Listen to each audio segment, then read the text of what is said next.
Good morning, welcome to filmmyrun.com.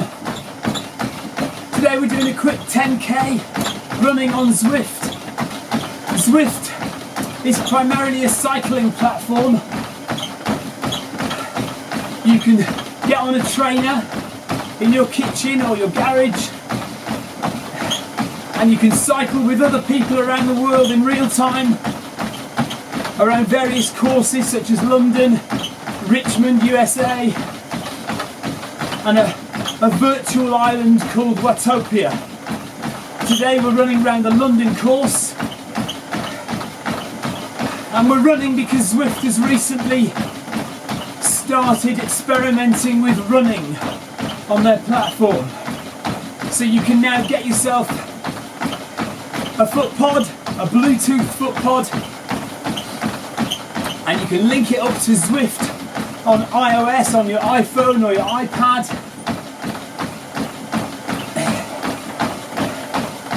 And you can start running. Might make treadmill running a little more interesting for people who find it terribly boring. So you can see in the top left hand corner we've got heart rate, currently at around 115, 116, 120, something like that. And we've got pace, currently around about 5 minutes per kilometre. In the top, in the middle, you've got how far I've run, so 0.72 of a mile, of a kilometre, sorry. Time I've been running, 4 minutes and 5 seconds. And my speed,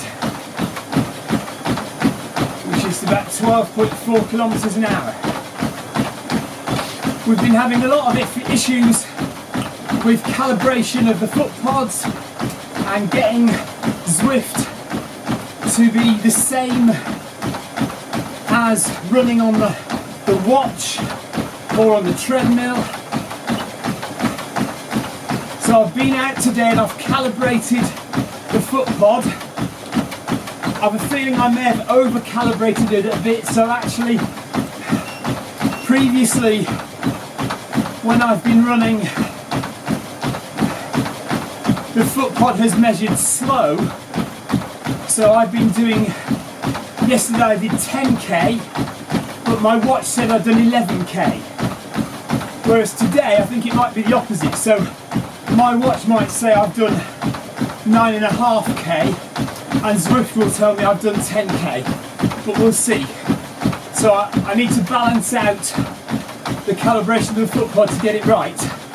I trust the watch, I trust that the watch is correct because it's linked to my Garmin foot pod, which I know is calibrated well,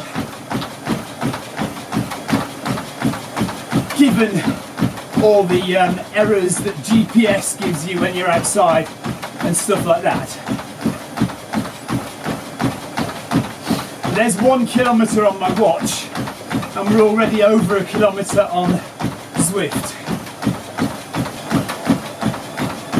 So today I'm filming with a Panasonic Lumix GH4 camera there. I'm recording the screen with my laptop here, and then I'm watching myself on my iOS device up here.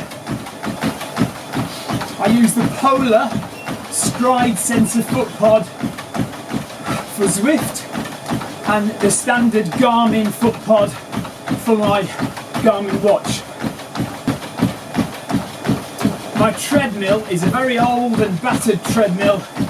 It cost me about $100, 50, 60 quid. So I don't rely on it for pace, distance, speed. It's always way slower than reality.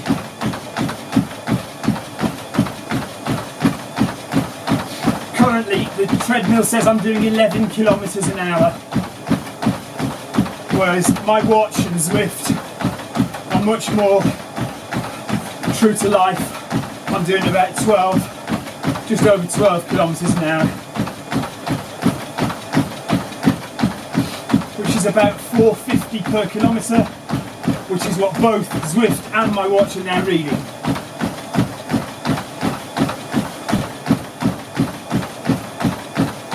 Okay, so Zwift has ticked over to 2 kilometres, but my watch actually is on 1.97.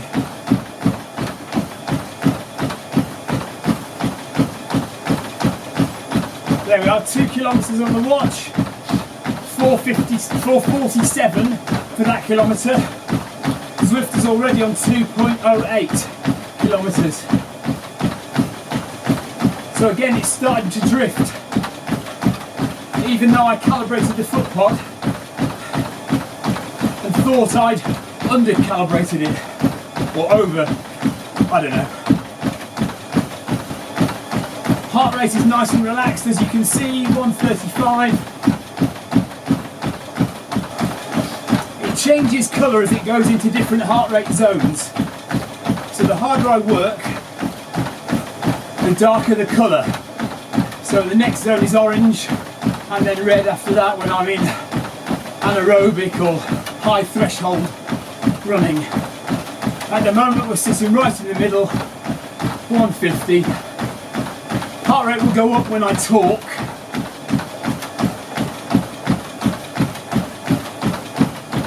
And it should come down if I shut up for 5 minutes.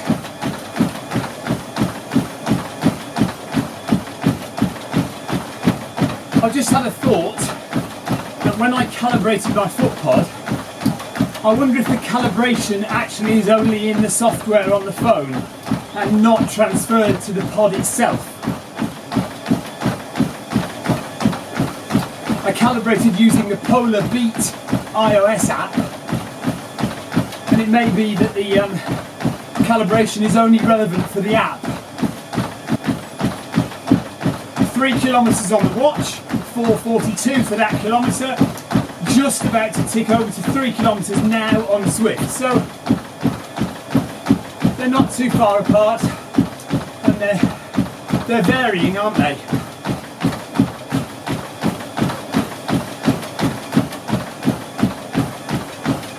Zwift says I'm running at 5:10 per kilometre, but the watch says I'm running at 4:45. If you use Zwift on a bike and you have a smart trainer, the trainer will adjust the resistance of the pedals depending on whether you're going uphill or downhill in game. Now that's not yet happening for running, because for that to be the case you would have to link your treadmill to Zwift. I could do it manually, can't be bothered with that.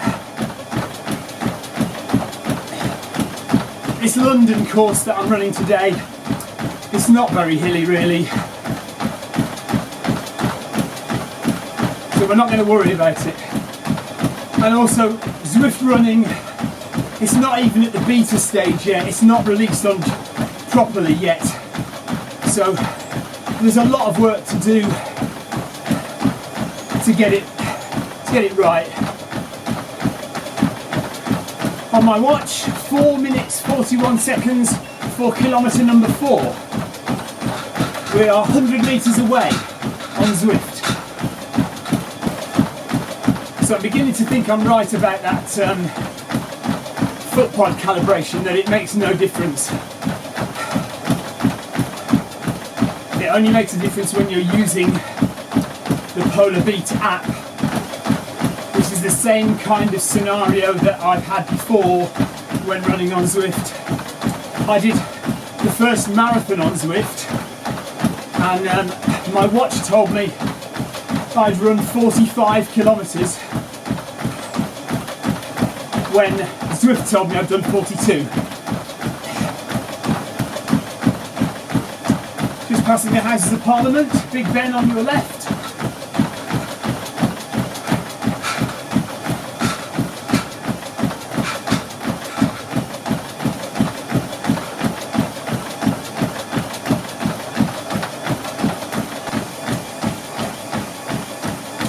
fear we're not going to get to 10k because my phone is not plugged in and it's losing battery power very quickly. We might have to stop early. We'll see. Might just let it die. See how far we get. I suppose I could just stop, get a charger, plug it in and carry on, couldn't I? Let's get to 6 kilometres. We'll go and get a charger for the phone and come back. Okay.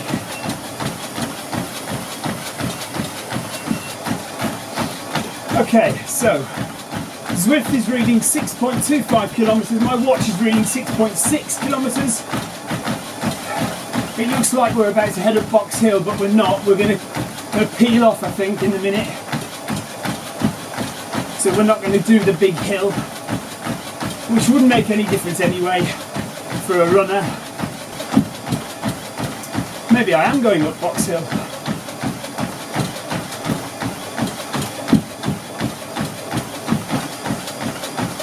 So as you can see, we're going up quite a steep hill, which for the cyclists on their smart trainers is quite difficult. But because that's not factored into Zwift Running, I would have to manually create an incline on my treadmill to simulate that climb. Too much like hard work. We'll wait till they implement automatic incline, or they just use an algorithm like they do for Z Power. People who haven't got power meters or smart trainers on their bikes, you can do the same kind of thing for running, where Zwift automatically reduces your speed when you go up a climb. You can see I'm overtaking cyclists, which in the real world, actually it does happen sometimes in the real world going up hills, to be honest. I've overtaken cyclists in the real world, but perhaps not at this speed, going up a 7% incline. You may wonder why I'm running in my jacket. Well, it is winter here in England. I'm in the shed in the back garden with the doors wide open, so it is quite cold. However, I did just go for a couple of kilometres jog around in the real world and just kind of forgot to take my jacket off really, so 2.5 kilometres to go on Zwift.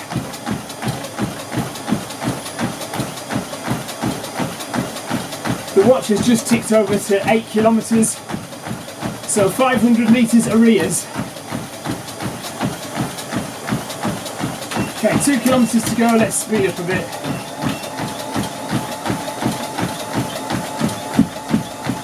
We're going to ignore the time today because there's been a few stops and starts.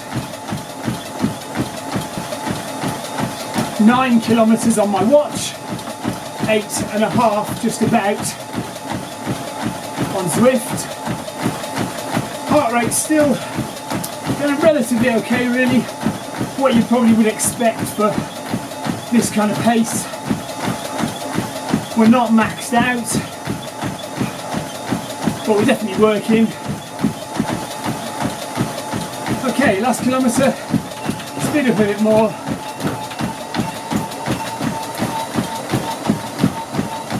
Let's bang it out now to the finish.